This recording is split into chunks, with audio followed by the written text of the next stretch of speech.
As you can imagine, this was a massive undertaking for Repco, carting 32 V8 supercars and everybody involved with this championship from Australia to Shanghai. And to get a closer look at this, we sent in our own Lieutenant of Logistics, Neil Crompton, to take a closer look.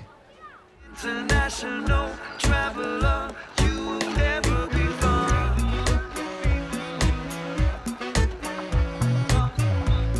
Travelling halfway around the world is commonplace in Formula One and also for MotoGP. But for V8 Supercar, taking 32 of our cars, all the spare parts that go with them, and of course the support equipment from here at Avalon in Victoria direct to Shanghai, China, has been something of a massive organisational and logistical challenge. It's my aeroplane, it's my aeroplane. Two 747-400 series freighter aircraft were chartered by Gibson Freight, an Australian company with extensive experience in flyaway motorsport. Gibson Freight have been working with Repco for approximately 18 months to put the package together. It's important to get an optimum package for a circus travelling overseas. As soon as the checkered flag dropped at Eastern Creek 14 days ago, V8 Supercar teams began the process of packing for the history-making race meeting in China. Each team positioned its car onto a purpose-built double-car pallet using a forklift. The cars were then tied down with special aircraft certified straps. The pallets, designed and built by O'Brien Aluminium in Sydney, were moved onto the aircraft by a main deck loader using a roller system.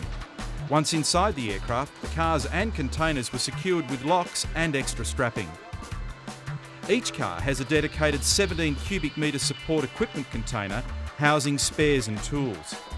A communal pallet carried the team's spare engine, 2 gearboxes and a maximum of 16 wheels.